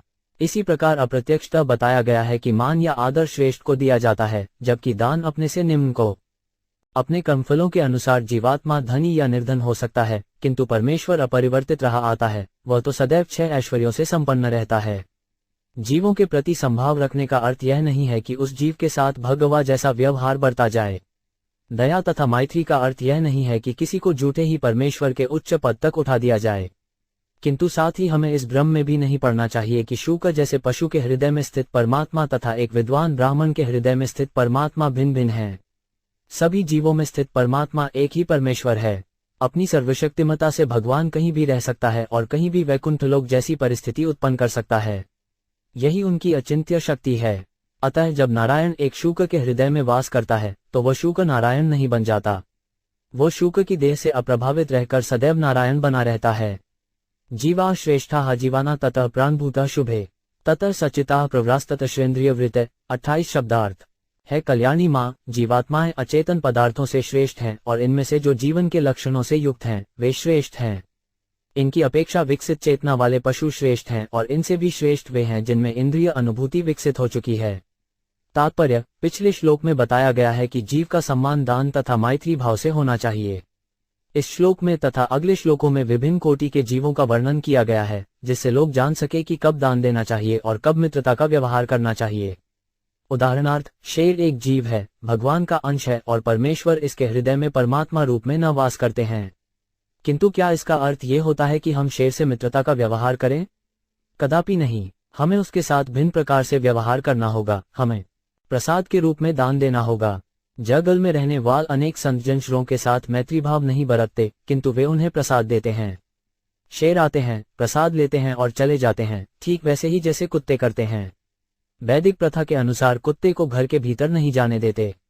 अपनी गंदगी के कारण कुत्तों तथा बिल्लियों को भले घरों में घुसने नहीं दिया जाता, किंतु उन्हें ऐसी शिक्षा दी जाती है कि वे घर के बाहर खड़े रहें। दयालु गृहस्वामी घर से प्रसाद लाकर इन्हें देता है, वे खाते हैं और चले जाते हैं। हमें निम्न जीवों के प्रति सदैवता का व्यवहार करना चाहिए, किंतु इसका अर्थ यह नहीं होता कि हम उनके साथ उसी तरह व्यवहार करें जैसा अन्य मनुष्यों के साथ करते हैं। समता का भाव तो रहना चाहिए, किंतु यह व्यवहार करने में भेद होना चाहिए। हमारा भेदभाव किस प्रकार का हो इसका उल्लेख अगले 6 श्लोकों में दिया गया है। पहला वर्गीकरण पत्थर जैसे निर्जीव एवं सजीव प्राणी में किया जाता है। कभी कभी पत्थर में भी मानव जीवन प्रकट हो जाता है। अनुभव से यह ज्ञात है कि कुछ पहाड़ियां तथा पर्वत वृद्धि करते हैं। इसका कारण पत्थर के भीतर आत्मा की उपस्थिति है। जीवित अवस्था का दूसरा लक्षण है चेतना का विकास और इससे भी आगे अनुभूति का विकास। महाभारत के मोक्ष धर्म पर्व में ये बताया गया है कि वृक्षों में अनुभूति होती है, वे देख तथा सूंघ सकते हैं। हमें अनुभव है कि वृक्ष देख सकते हैं। कभी कभी विशाल वृक्ष अपनी वृद्धि के दौरान व्यवधानों से बचने के लिए अपनी वृद्धि की दिशा बदल देते हैं। इसका अर्थ हुआ कि वृक्ष देख सकता है और यज्ञार्थारथ के अनुसार तो वृक्ष सूंघ भी सकता है। इससे अनुभूति का विकास संकेत मिलता है। तत्रापि स्पर्शवेदिव्य प्रवरा रसवेदिन तेभ्यो गंधविदः श्रेष्ठास्ततः शब्दविदों वरा। 29 शब्दार्थ। इंद्रिय वृत्ति अनुभूति से युक्त जीवों में से जिन्होंने स्वाद की अनुभूति विकसित कर ली है वे स्पर्श अनुभूति विकसित किए हुए जीवों से श्रेष्ठ हैं। इनसे भी श्रेष्ठ वे हैं जिन्होंने गंध की अनुभूति विकसित कर ली है और इनसे भी श्रेष्ठ वे हैं जिनकी श्रवणेन्द्रिय विकसित है। तात्पर्य, यद्यपि पाश्चात्य विद्वान मानते हैं कि विकासवाद को स्थापना सर्वप्रथम डायन द्वारा हुई, किंतु नृतत्व विज्ञान कोई नया नहीं है। विकास प्रक्रिया आज से 5000 वर्ष पूर्व लिखे गए भागवत के पहले से ज्ञात थी। कपिल मुनि के वचन प्रमाण हैं, जो सृष्टि के प्रारंभ में विद्यमान थे। ये ज्ञान वैदिक काल से चला आ रहा है और सारा विकास क्रम वैदिक साहित्य में प्राप्त है। क्रमिक विकास का अधांत या नृतत्व विज्ञानविदों के लिए नया नहीं है। यहाँ ये कहा गया है कि वृक्षों में भी विकास प्रक्रिया होती है, विभिन्न प्रकार के वृक्षों में स्पर्श का अनुभव पाया जाता है। ये कहा गया है कि वृक्षों की अपेक्षा मछलियां श्रेष्ठ हैं, क्योंकि उनमें स्वादेंद्रिय विकसित है। मछलियों से श्रेष्ठ मधुमक्खियां हैं, जिनमें अलान शक्ति विकसित है, और इनसे भी श्रेष्ठ सर्प है, जिनमें सुनने की शक्ति विकसित है। रात्रि के अंधकार में सर्प मेढक की लुभावनी ध्वनि सुनकर अपना भोज्य प्राप्त कर सकता है। सांप समझ सकता है कि वहां पर मेढक है, और केवल उसकी ध्वनि से वह उसे पकड़ लेता है। यह उदाहरण कभी कभी उन व्यक्तियों के लिए प्रयुक्त होता है जो मृत्यु के लिए शब्दोच्चार करते हैं। मनुष्य के मेढक जैसी जीव हो सकती है जो शब्द उत्पन्न न कर सकती है, किंतु ऐसी ध्वनि तो मृत्यु का आवाहन बनती है। जीव तथा ध्वनि का सर्वोत्तम उपयोग यही है कि हरे कृष्ण कृष्ण कृष्ण हरे हरे, हरे राम राम राम हरे हरे महामंत्र का कीर्तन किया जाए। इससे क्रूर काल के हाथों से रक्षा हो सकेगी। रूपभेद विदस्तत ततश्लोभ्यतोदत तेषा बहुब्दा श्रेष्ठाश्चतुष्पादस्ततो द्विपातु 30 शब्दार्थ। ध्वनि सुन सकने वाले प्राणियों की अपेक्षा वे श्रेष्ठ हैं जो एक रूप तथा दूसरे रूप में अंतर जान लेते हैं। इनसे भी अच्छे वे हैं जिनके ऊपरी तथा निचले दांत होते हैं, और इनसे भी श्रेष्ठ अनेक पांव वाले जीव हैं। इनसे भी श्रेष्ठ चौपाए, और चौपाए से भी बढ़कर मनुष्य हैं। तात्पर्य, कहा जाता है कि कौवे जैसे कुछ पक्षी एक दूसरे रूप में अंतर कर सकते हैं। बरे जैसे जीव जिनके पैर होते हैं, वे बिना पैर वाले वृक्षों तथा वनस्पतियों से श्रेष्ठ हैं। 4 पैर वाले पशु अनेक पैर वाले जीवों से श्रेष्ठ हैं। पशुओं से भी श्रेष्ठ मनुष्य हैं, क्योंकि उसके केवल 2 पैर होते हैं। ततो वर्णाश्म चत्वारस्तेषां ब्राह्मण उत्तम ब्राह्मणेष्वपि भेदजो हात्सो 3 भेदिकस्ततः 3-1-5-1 शब्दार्थ। मनुष्यों में वह समाज सर्वोत्तम है जो गुण तथा कर्म के अनुसार विभाजित किया गया है, और जिस समाज में बुद्धिमान जनों को ब्राह्मण पद दिया जाता है वह सर्वोत्तम समाज है। ब्राह्मणों में से जिसने वेदों का अध्ययन किया है वही सर्वोत्तम है, और वेद्य ब्राह्मणों में भी वेद के वास्तविक तात्पर्य को जानने वाला सर्वोत्तम है। तात्पर्य, गुण तथा कर्म के अनुसार मानव समाज का 4 भागों में वर्गीकरण अत्यंत वैज्ञानिक है। अब ब्राह्मण, क्षत्रिय, वैश्य तथा शूद्र प्रणाली भारत में वर्तमान जाति प्रथा के कारण दूषित हो चुकी है, किंतु ऐसा लगता है कि यह प्रणाली दीर्घकाल से चली आ रही है, क्योंकि इसका उल्लेख श्रीमद्भागवत तथा भगवद्गीता में हुआ है। जब तक मानव समाज में बुद्धिमान वर्ग, योद्धा वर्ग, व्यापारी वर्ग तथा श्रमिक वर्ग के रूप में सामाजिक विभाजन नहीं होगा, जब तक सदैव ऊहापोह बना रहेगा कि कौन किस उद्देश्य से कर्म कर रहा है। जो व्यक्ति परम सत्य को समझ सके वह ब्राह्मण है, और जब ऐसा ब्राह्मण वेदज्ञ होता है तो वह वेदों का प्रयोजन समझ सकता है। वेदों का प्रयोजन पूर्ण ब्रह्म को समझना है। जो वह व्यक्ति परम सत्य को 3 अवस्थाओं में ब्रह्म, परमात्मा तथा भगवान के रूप में समझता है, और जो भगवान का अर्थ समझता है, वह ब्राह्मणों में श्रेष्ठ अथवा वैष्णव माना जाता है। अर्थज्ञात संशय क्षयता तत् श्रेयास कर्मकृत मुक्तदृस्ततो भूयान्दोग्धा धर्ममात्मन। 32 शब्दार्थ। वेदों का तात्पर्य समझने वाले ब्राह्मण की अपेक्षा वह मनुष्य श्रेष्ठ है जो सारे संशयों का निवारण कर दे, और उससे भी श्रेष्ठ वह है जो ब्राह्मण नियमों का दृढ़तापूर्वक पालन करता है। उससे भी श्रेष्ठ है समस्त भौतिक कल्मश से मुक्त व्यक्ति। इससे भी श्रेष्ठ वह शुद्ध भक्त है जो निष्काम भाव से भक्ति करता है। तात्पर्य, अर्थज्ञ ब्राह्मण उस व्यक्ति का सूचक है जिसने परम सत्य का सम्यक विश्लेषणात्मक अध्ययन किया हो, और जो ये जानता हो कि परम सत्य का अनुभव 3 भिन्न अवस्थाओं में ब्रह्म, परमात्मा तथा भगवान के रूप में किया जाता है। यदि किसी के पास इस ज्ञान के अतिरिक्त परम सत्य के विषय में उठाए जाने वाले संशयों को दूर करने की क्षमता हो तो वह श्रेष्ठ माना जाता है। ऐसा भी हो सकता है कि विद्वान ब्राह्मण वैष्णव समस्त संशयों को दूर कर दे, किंतु यदि वह वैष्णव नियमों को नहीं मानता तो वह उच्च पद पर आसीन नहीं रहता। उसे समस्त संशयों को दूर करने तथा साथ समस्त ब्राह्मण लक्षणों से युक्त होना चाहिए। ऐसा व्यक्ति जो वैदिक आदेशों के प्रयोजन को जानता है, जो वेदों द्वारा अनुमोदित नियमों को व्यवहार में लाता है और अपने शिष्यों को इसी विधि से शिक्षा देता है, वह आचार्य कहलाता है। आचार्य का पद ऐसा है कि वह भक्ति करता है किंतु जीवन में उच्च पद प्राप्त करने की अभिलाषा नहीं रखता। वैष्णव सर्वोच्च सिद्धि प्राप्त ब्राह्मण होता है। जो वैष्णव ब्रह्मज्ञान को जानता है किंतु अन्य को इस ज्ञान का उपदेश नहीं कर पाता, वह निम्न अवस्था में माना जाता है। जो न केवल ब्रह्मज्ञान को जानता है अपितु अन्यों को उपदेश देता है, वह द्वितीय अवस्था में रहता है। और जो न केवल उपदेश देता है वरन हर वस्तु को परम सत्य में और परम सत्य को हर वस्तु में देखता है, वह सर्वोच्च श्रेणी का वैष्णव है। यहाँ उल्लेख हुआ है कि वैष्णव पहले से ब्राह्मण रहता है। निस्संदेह वैष्णव होने पर ही ब्राह्मण की पूर्ण अवस्था प्राप्त होती है। तस्मान् मयर्पिताशेष्क्रियार्थात्मा निरंतर मयर्पितात्मन पुंसो मयि सन्यस्तकर्मन् न पश्यामि पर भूत्म कर्तु समदर्शनात् 33 शब्दार्थ। अतः मुझे उस व्यक्ति से बड़ा कोई नहीं दिखता जो मेरे अतिरिक्त कोई अन्य रुचि नहीं रखता, जो अनवरत मुझे ही अपने समस्त कर्म तथा अपना सारा जीवन सब कुछ अर्पित करता है। तात्पर्य, इस श्लोक में समदर्शनात् का अर्थ है कि उसका कोई पृथक स्वार्थ नहीं होता। भक्त तथा भगवान के स्वार्थ एक से हैं। उदाहरणार्थ, भक्त रूप में भगवान चैतन्य ने भी इसी दर्शन का उपदेश दिया कि कृष्ण ही पूज्य भगवान हैं और उनके शुद्ध भक्तों का स्वार्थ, रुचि, उनका निजी स्वार्थ है। कभी कभी मायावादी चिंतक अपने अल्पज्ञान के कारण समदर्शनात् शब्द की परिभाषा इस प्रकार करते हैं कि भक्त को भगवान तथा अपने आप को एक करके देखना चाहिए। यदि कोई अपने को भगवान मान ले तो फिर उनकी सेवा करने का प्रश्न ही नहीं उठता। जब सेवा है तो स्वामी, सेव्य भी होना चाहिए। सेवा के लिए 3 बातें होनी चाहिए: स्वामी, सेव्य, सेवक तथा सेवा। यहाँ ये स्पष्ट कहा गया है कि जिसने भगवान को संतुष्ट करने के लिए अपना जीवन, अपने कर्म, मन तथा आत्मा सब कुछ अर्पित कर दिए हो, उसे महापुरुष समझना चाहिए। अकर्तु शब्द का अर्थ है किसी प्रकार के स्वामित्व भाव के बिना। हर व्यक्ति अपने कर्मों का स्वामी, कर्ता बनना चाहता है जिससे वो फल भोग सके, किंतु भक्त को ऐसी इच्छा नहीं रहती। वो कर्म करता है क्योंकि भगवान उससे विशेष प्रकार से कर्म कराना चाहता है। उसका कोई निजी मंतव्य नहीं रहता। जब भगवान चैतन्य भक्ति का उपदेश देते थे तो उनका मंतव्य यह नहीं था कि लोग उन्हें भगवान कृष्ण माने, अपितु उन्होंने उपदेश दिया कि कृष्ण ही पूर्ण पुरुषोत्तम भगवान है और उनको इसी रूप में पूजा होनी चाहिए। जो भक्त भगवान का अत्यंत विश्वासपात्र सेवक होता है वह अपने लिए कुछ नहीं चाहता, भगवान की तुष्टि के लिए ही सब कुछ करता है। अतः ये स्पष्ट कहा गया है, मयि संन्यस्त कर्मन्, भक्त कर्म कर रहता है किंतु भगवान न के लिए करता है। ये भी कहा गया है, मगर पितात्मन, वह मुझे अपना मन अर्पित करता है। ये सब भक्त के गुण हैं और इस श्लोक के अनुसार वह मनुष्यों में सर्वोपरि माना जाता है। मनसैतानि भूतानि प्रणमेगहुमानयन् ईश्वरो जीव कल्या प्रविष्टतो भगवानिति 34 शब्दार्थ। ऐसा पूर्ण भक्त प्रत्येक जीव को प्रणाम करता है क्योंकि उसका हद विश्वास है कि भगवान प्रत्येक जीव के शरीर के भीतर परमात्मा या नियामक के रूप में प्रविष्ट रहते हैं। तात्पर्य, जैसा कि ऊपर कहा गया है, पूर्ण भक्त भूलकर भी कभी यह नहीं सोचता कि चूंकि प्रत्येक जीव के शरीर के भीतर परमात्मा रूप में भगवान प्रविष्ट हैं, अतः हर जीव भगवान हो गया है। यह मूर्खता है। मान लो कि कोई व्यक्ति कमरे में प्रविष्ट हुआ है, इसका अर्थ यह नहीं होता कि वो कमरा वो व्यक्ति बन गया। इसी प्रकार परमेश्वर समस्त 84 लाख योनियों के शरीर में प्रविष्ट हैं, किंतु इसका अर्थ यह नहीं होता कि इनमें से प्रत्येक शरीर भगवान हो गया है। किंतु चूंकि परमेश्वर उपस्थित है, अतः शुद्ध भक्त प्रत्येक शरीर को भगवान का मंदिर मान लेता है और चूंकि भक्त ऐसे हर मंदिर को पूर्ण चेतना में रहकर प्रणाम करता है, अतः वह प्रत्येक जीव को भगवान के परिप्रेक्ष्य में प्रणाम करता है। मायावादी चिंतकों का ये सोचना गलत है कि निर्धन व्यक्ति, दरिद्र, के शरीर में प्रविष्ट रहने के कारण भगवान दरिद्र नारायण हो गए। ये नास्तिकों तथा अभक्तों के निंदनीय वक्तव्य हैं।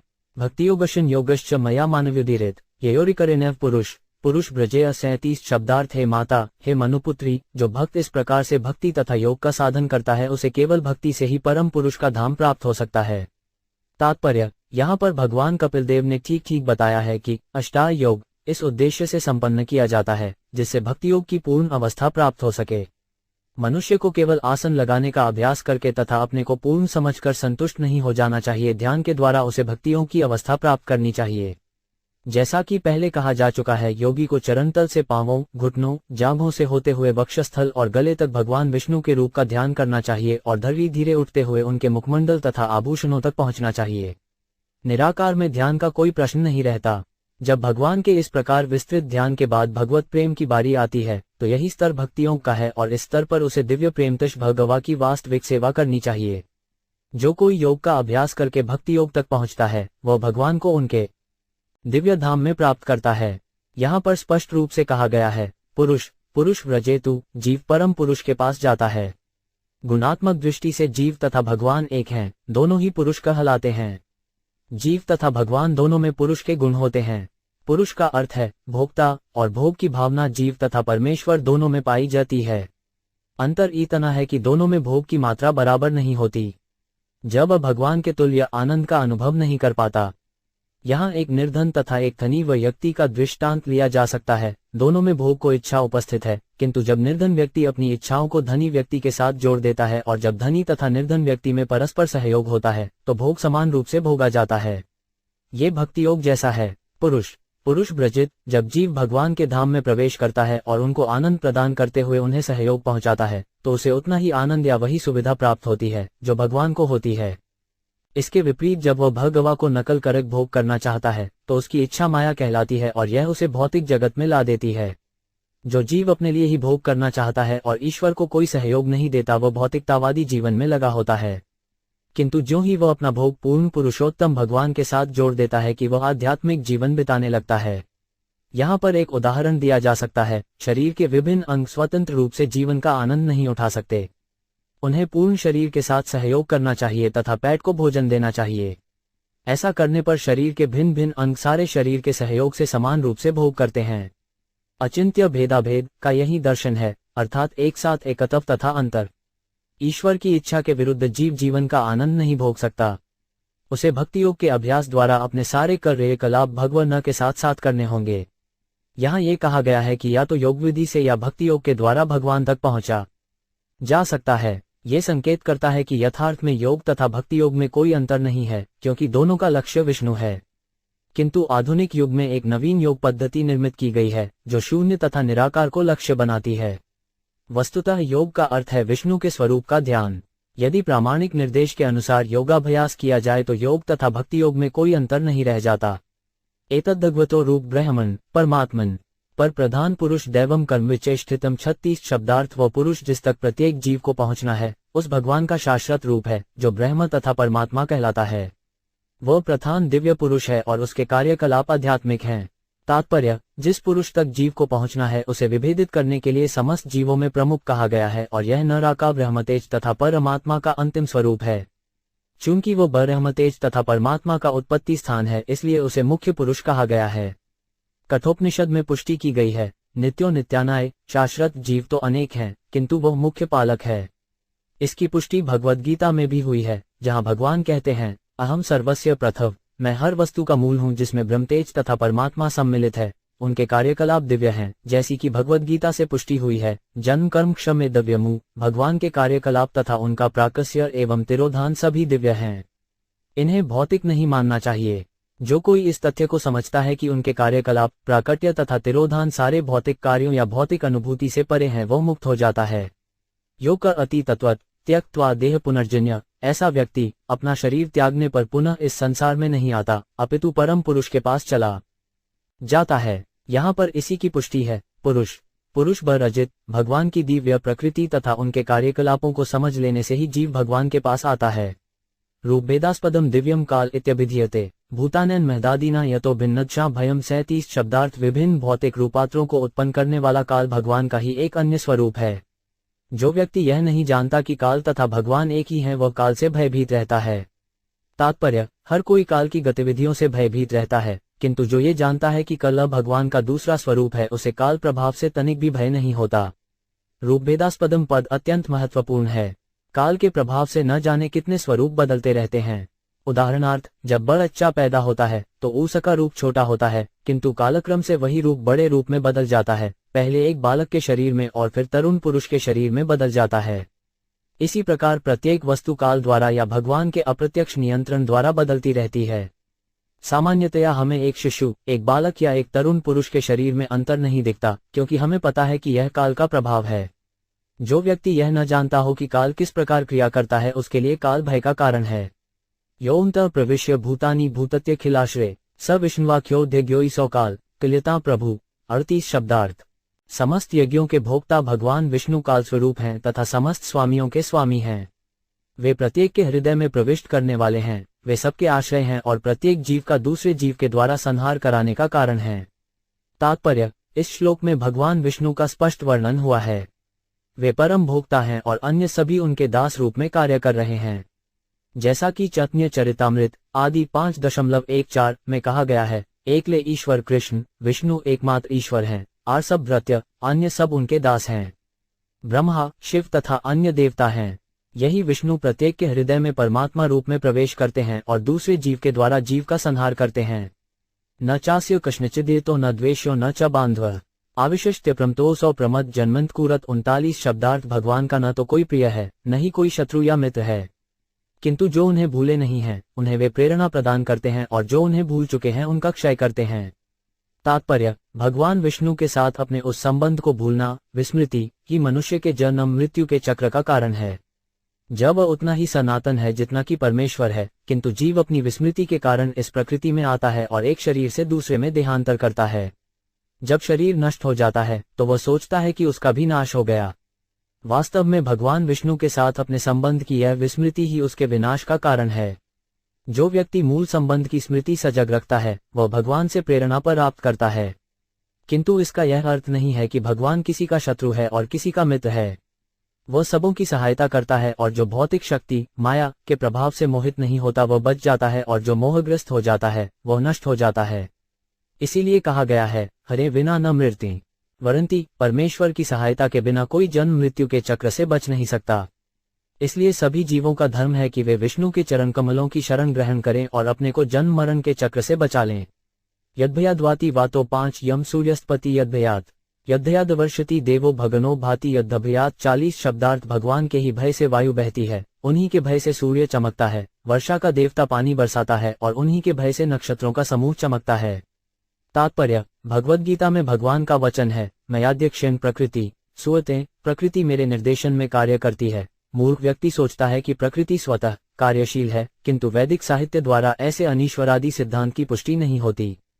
प्रकृति परमेश्वर की अध्यक्षता में कार्य कर रही है, इसकी पुष्टि भगवद गीता में हुई है। और यहाँ पर भी हम देखते हैं कि भगवान के ही निर्देशन में सूर्य चमकता है और बादल पानी बरसाता है। सारी प्राकृतिक घटनाएं भगवान विष्णु की अध्यक्षता में घटित होती हैं। यद्वनस्पत्यो भीता लताश्लौषधिभेसः स्वसत्वे कालद्विगृह्णन्ति पुष्पाणि च फलानि च। 41 शब्दार्थ। भगवान भय से वृक्ष, लताएं, जड़ी बूटियां तथा मौसमी पौधे और फूल अपनी अपनी ऋतु में फूलते और फलते हैं। तात्पर्य, जिस प्रकार भगवान को अध्यक्षता में सूर्य का उदय अस्त होता है और निर्धारित समय से ऋतु परिवर्तन होता रहता है, उसी तरह सामयिक पौधे, फूल, औषधियां तथा वृक्ष भी भगवान के आदेश से बढ़ते हैं। ऐसा नहीं है कि पौधे अकारण ही और स्वतः बढ़ते हों जैसा कि नास्तिक कहते हैं, अपितु वे भगवान के परम आदेशानुसार बढ़ते हैं। वैदिक साहित्य से पुष्टि होती है कि भगवान की शक्तियां इतने सुचारू रूप से काम करती हैं कि ऐसा लगता है जैसे सब कुछ स्वतः हो रहा हो। स्त्रवंती सरितो भीता नोत्सर्पत्युद्दीर्यत अग्निरिंदे सगिर विभून मज्जति यद्भयात्। 42 शब्दार्थ। भगवान भय से नदियां बहती हैं तथा सागर कभी भरकर बाहर नहीं बहते। उनके ही भय से अग्नि जलती है और पृथ्वी अपने पर्वतों सहित ब्रह्मांड के जल में डूबती नहीं। तात्पर्य, वैदिक साहित्य से हम जान सकते हैं कि इस ब्रह्मांड का आधा भाग जल से भरा हुआ है, जिसमें गर्भोत्कर्षायी विष्णु शयन करते हैं। उनके उदर से एक कमल का फूल निकलता है और इस फूल के डंठल पर सारे लोग स्थित हैं। भौतिकतावादी विज्ञानी कहता है कि ये सारे लोग गुरुत्वाकर्षण के नियम या अन्य नियम के कारण तैर रहे हैं, किंतु वास्तविक विधायक श्री भगवान हैं। जब हम नियम की बात करते हैं तो हमें ये भी समझना चाहिए कि नियम बनाने वाला विधायक भी कोई न कोई होगा।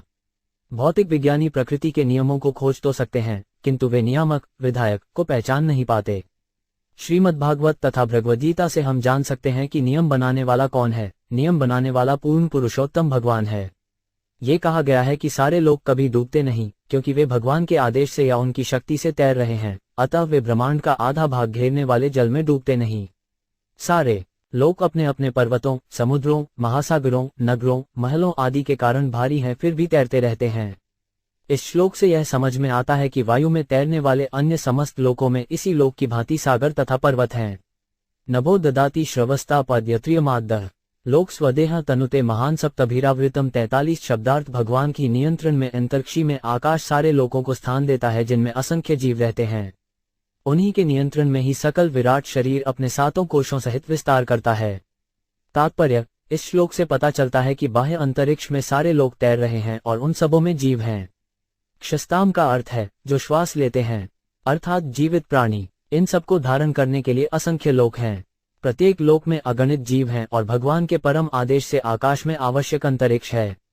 यहाँ ये भी कहा गया है कि संपूर्ण विराट शरीर पिंड विस्तार कर रहा है। ये 7 कोशों से आवृत है और जिस तरह इस ब्रह्मांड में 5 तत्व हैं, उसी तरह विराट काय पिंड को बाहर से आच्छादित करने वाले कोशों में सारे तत्व पाए जाते हैं। ब्रह्मांड का पहला स्तर कोश पृथ्वी है, जो ब्रह्मांड के भीतरी अवकाश से 10 गुना अधिक है। दूसरा स्तर जल का है, जो पृथ्वी के स्तर से 10 गुना अधिक है। तीसरा स्तर अग्नि का है, जो जल के कोश से 10 गुना है। इस तरह प्रत्येक स्तर अपने पूर्ववर्ती स्तर से 10 गुना बड़ा है।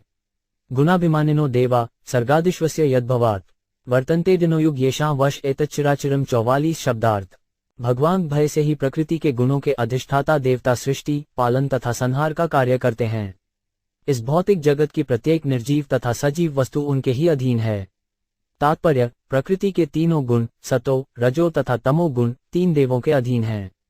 ये हैं ब्रह्मा, विष्णु तथा शिव। भगवान विष्णु सतोगुण का, ब्रह्मा रजोगुण का तथा शिव जी तमोगुण का भार संभालते हैं।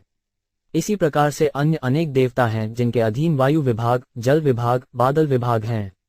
जिस प्रकार किसी सरकार में तमाम विभाग होते हैं, उसी तरह इस संसार में भगवान के राज्य, सरकार में अनेक विभाग हैं और ये सारे विभाग भगवान के भयवश ठीक से चलते हैं। निस्संदेह देवता ही इस ब्रह्मांड के भीतर समस्त जड़ तथा जंगम पदार्थ का नियंत्रण करते हैं, किंतु इन सब के ऊपर का परम नियामक भगवान है। अतः ब्रह्म संहिता में कहा गया है कि ईश्वर, परम, कृष्ण। निस्संदेह इस ब्रह्मांड में विभागीय प्रबंध के अनेक नियंता हैं, किंतु परम नियामक तो कृष्ण ही हैं। प्रलय भी दो प्रकार का होता है। एक प्रलय तो वह है जब ब्रह्मा रात्रि में सो जाते हैं और दूसरा वह जब ब्रह्मा का विनाश हो जाता है।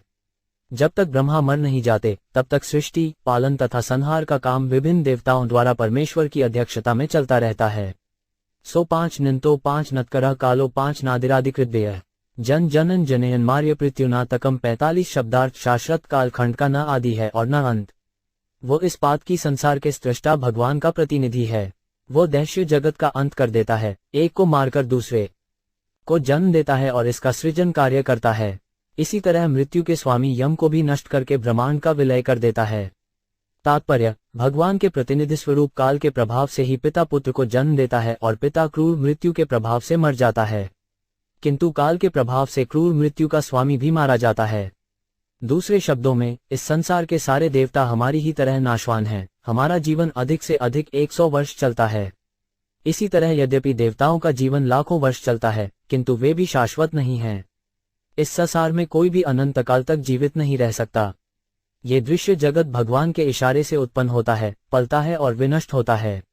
अतः भक्त इस संसार में कुछ भी नहीं करता, वह भगवान को केवल सेवा करना चाहता है।